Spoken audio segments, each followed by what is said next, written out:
Imagine waking before dawn, your feet biting into cold stone floors, the chill crawling through every corner of the monastery. No family, no letters, no distractions, only silence, prayer, and strict rituals that govern every moment of your day. Meals are sparse, work is endless, and every action is watched. Could you surrender all comforts, all freedom, to a life of devotion?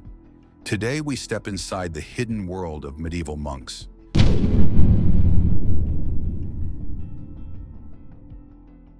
It's 2 a.m., pitch black. A bell clangs through the dormitory, shattering your sleep. You don't get to hit snooze. There is no snooze.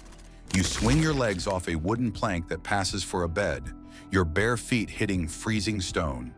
Welcome to Matins, the first of 8 prayer services you'll attend today. You stumble through darkness with your brother monks, filing into the church. The air is frigid, your breath visible in the candlelight. For the next hour, you'll chant psalms in Latin, your voice blending with dozens of others in a haunting, echoing chorus. Your stomach growls. You haven't eaten since yesterday afternoon, but complaining isn't an option. Monks don't complain. After Matins comes lauds at dawn, then prime at 6 a.m. Your entire day revolves around the liturgy of the hours, a sacred rhythm that's governed monastic life for centuries. Between services, you might catch brief moments of rest, but sleep deprivation is just part of the deal. Medieval monks believed that suffering brought them closer to God, and trust me, waking up at 2 a.m. definitely counts as suffering. Here's the wild part. This schedule never changes. Christmas, 2 a.m. bell.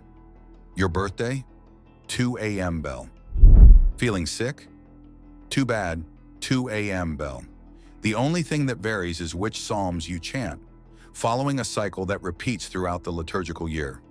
This isn't just discipline, it's a complete restructuring of human existence around prayer. Your old life, it's already feeling like a distant memory.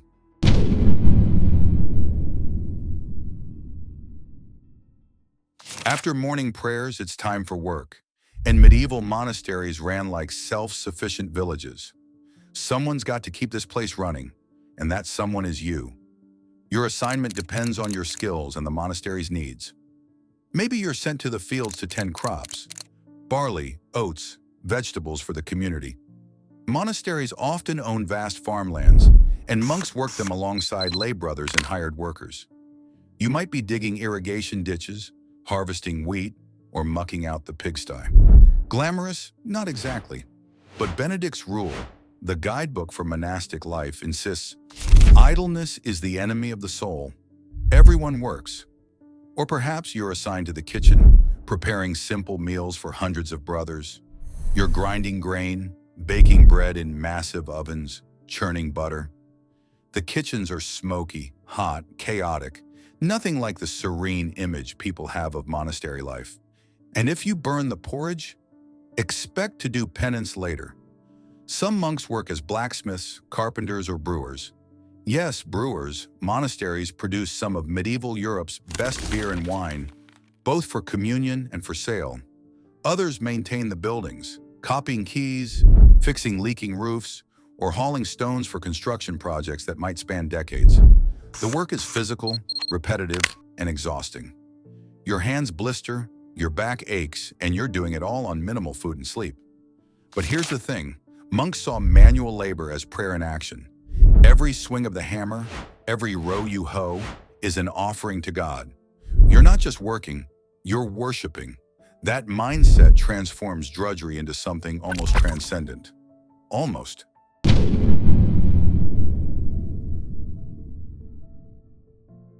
Finally, mealtime. You're starving, but don't get too excited. Medieval monks typically ate 2 meals a day, dinner after midday prayers and a lighter supper in the evening. That's it. No breakfast, no snacks, no midnight refrigerator raids. During Lent and other fasting periods, you're down to 1 meal. Your stomach has learned to stop complaining. So what's on the menu? Bread. Lots of bread. It's the foundation of every meal. Thick, coarse loaves made from barley or rye. You'll also get pottage, a thick soup or stew made with vegetables, beans, and grains.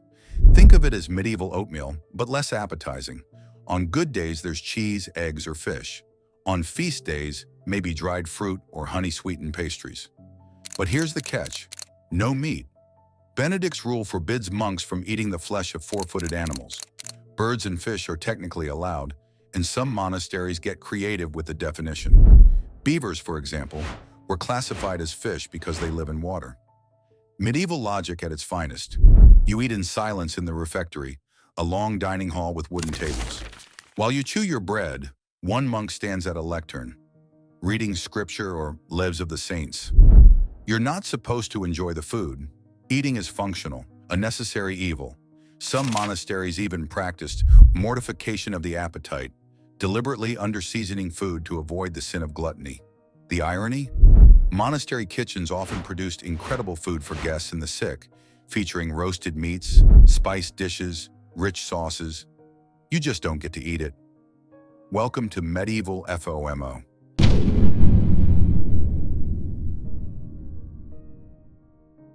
If you're lucky and literate, you might be assigned to the scriptorium. This is the monastery's intellectual heart, where ancient texts are preserved, copied, and illuminated. It's also one of the few places in medieval Europe where learning survives. The scriptorium is a quiet, light-filled room with angled desks and the sharp smell of oak gall ink. You sit on a hard wooden bench, hunched over vellum, animal skin scraped thin and stretched. Your tools are simple: quill pens made from goose feathers, inkhorns, rulers, and a pumice stone for corrections. Before you lies a manuscript that might take months or even years to complete. Copying is painstaking work. You must reproduce every letter perfectly, following the original text exactly, even if you think there's an error. One manuscript page might take a full day. Your hand cramps, your eyes strain in the candlelight, and winter means frozen fingers that can barely grip the pen. Monks left notes in margins. This parchment is hairy. The ink is bad. Thank God it will soon be dark. But you're doing more than writing.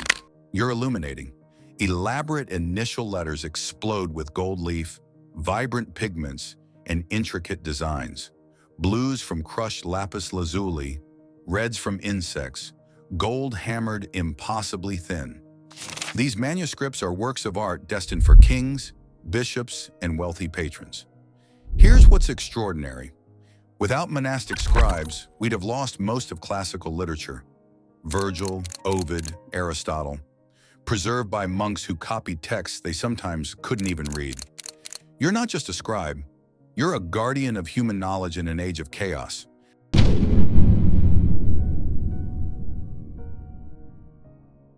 Let's talk about the rules, because medieval monasteries had a lot of rules. When you became a monk, you took 3 vows: poverty, chastity, and obedience. Poverty means you own literally nothing.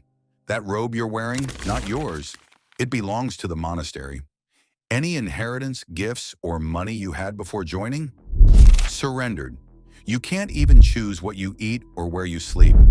Chastity means exactly what you think. No romantic relationships, no sexual activity, no lustful thoughts, if that's even possible. Monks were expected to police their own desires constantly, seeing temptation everywhere. Some monasteries banned eye contact to prevent inappropriate affections from developing. But obedience is the big one.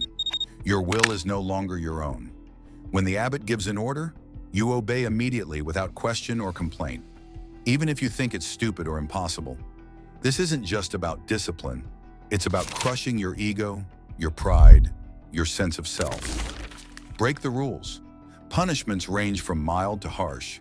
Minor infractions, talking during silence, arriving late to prayers, might earn you a public rebuke or extra labor.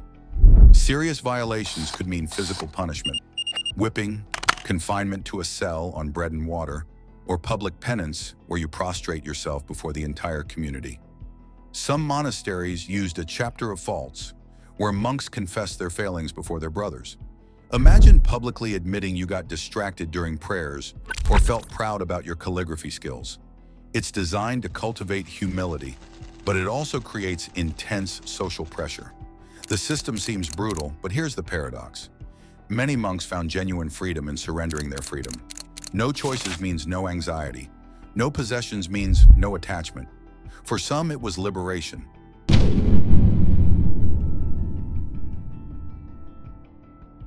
Beyond the rules and rituals, there's the reason you're here: spiritual transformation. Between the 8 daily prayer services, you're expected to practice Lectio Divina, sacred reading. You don't just read scripture, you meditate on it, chew on it, let it marinate in your soul. A single psalm might occupy your thoughts for hours or days. You're looking for divine messages, personal revelations, a deeper connection to God. Then there's contemplative prayer. You might spend hours in the church, kneeling on cold stone, attempting to empty your mind and experience God's presence directly. Some monks report mystical experiences, visions, ecstasies, overwhelming feelings of divine love. Others just feel their knees aching. Mysticism, it turns out, doesn't come with a guarantee. But monastery life isn't all austerity and suffering. The liturgical calendar brings festivals that transform the entire community. Christmas, Easter, Pentecost. These are elaborate, joyful celebrations with special foods, decorated churches, and extended services filled with music. On feast days, you might actually get to taste that good food the kitchen usually reserves for guests. Saints' days punctuate the year with variety. Your monastery probably has a patron saint whose feast day is the event of the year, complete with processions, visiting dignitaries, and genuine excitement. These festivals provide crucial psychological relief from the daily grind. There are also community celebrations. Maybe a brother completes a decade of monastic life, or the monastery finishes a major construction project. Even in a world of renunciation, humans need moments of joy. Medieval monks understood this. They built celebration into the very rhythm of monastery life, creating a sustainable spiritual practice that lasted centuries.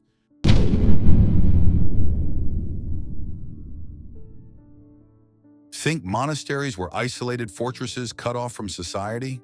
Think again. Medieval monasteries were economic and social hubs. Peasants from surrounding villages came regularly, bringing grain to be milled at the monastery's mill, seeking medical treatment at the infirmary, asking the abbot to mediate disputes, or simply begging for charity at the gates. Your monastery likely runs a guest house for travelers. Medieval Europe had no hotels, so monasteries provided hospitality to pilgrims, merchants, and nobles passing through. The rule of Benedict insists on welcoming guests as Christ himself. You might serve them meals, prepare their rooms, or listen to news from the outside world. Wars, famines, political intrigue. These conversations are your window into a world you've left behind. Some monasteries run schools, teaching Latin, theology, and basic literacy to the sons of nobles and wealthy merchants. Others operate hospitals caring for the sick and elderly. You might be assigned to these outreach ministries, bringing you into regular contact with lay people. The monastery also has economic power. It owns land leased to farmers, collects tithes, produces goods for sale, wine, beer, cheese, manuscripts. The abbot negotiates contracts, settles legal disputes, and manages what's essentially a medieval corporation. Some abbots became wealthy and influential, living more like nobles than monks, which caused considerable controversy. Here's the tension. Monks are supposed to renounce the world, yet monasteries are deeply embedded in it. You're theoretically dead to worldly concerns, but you're also part of an institution that shapes medieval society economically, intellectually, and spiritually. You've left the world behind, yet it keeps showing up at your doorstep.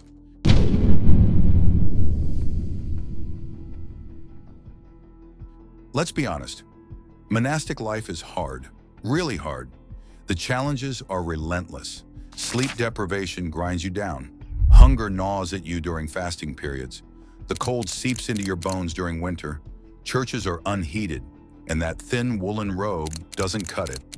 You're surrounded by people, but often profoundly lonely, missing family, friends, the simple pleasure of normal human conversation. Then there are the temptations. Medieval monks called them demons, intrusive thoughts that attack during prayer. Lust, obviously, but also anger at your brothers, pride in your spiritual accomplishments, crushing doubt about whether any of this matters. Some monks experience what they called acedia, a spiritual numbness, a soul-deep boredom where nothing feels meaningful anymore. It's basically medieval depression, and it was considered one of the worst spiritual crises. Some monks broke. They snuck food, pursued forbidden relationships, or simply walked away. Monastery chronicles record scandals, abbots embezzling funds, monks fighting, even occasional murders. Holiness doesn't come automatically with the habit. But here's what's remarkable. Many monks genuinely thrived. They found community, purpose, intellectual stimulation, and spiritual fulfillment. They created beauty in manuscripts, music, architecture, gardens. They preserved knowledge, cared for the sick, taught the illiterate, and fed the hungry. For those who embraced it, monastic life offered something increasingly rare in our modern world: a coherent answer to the question, why am I here? Every action had meaning, every day had structure, every struggle served a transcendent purpose. The medieval monastery wasn't paradise, but for many it was enough. So there it is, your life as a medieval monk. Brutal, beautiful, utterly foreign to our modern world. Could you have survived it? Would you have wanted to? Drop your thoughts in the comments below. And if you enjoyed this journey through history, smash that subscribe button. There's so much more to explore.